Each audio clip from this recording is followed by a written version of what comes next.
আপনারা চারটা মাযহাবের নাম শুনেছেন, হানাফি মাযহাব, মালিকি মাযহাব, শাফিঈ মাযহাব, হাম্বলি মাযহাব, ঠিক না? এই চার মাযহাব চার ফিরকা না। এই চার মাযহাব হলো আহলুস সুন্নাত ওয়াল জামাত, একটা ফিরকা।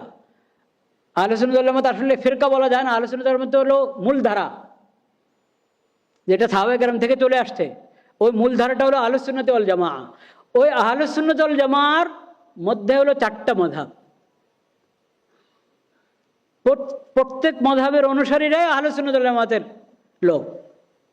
সবাই হকের উপর আছে, সবাই হেদায়েতের উপর আছে, সবাই ওই রাস্তায় আছে যে রাস্তায় নবী করিম সাল্লাল্লাহু আলাইহি ওয়াসাল্লাম সাহাবায়ে কেরামকে রেখে গেছেন।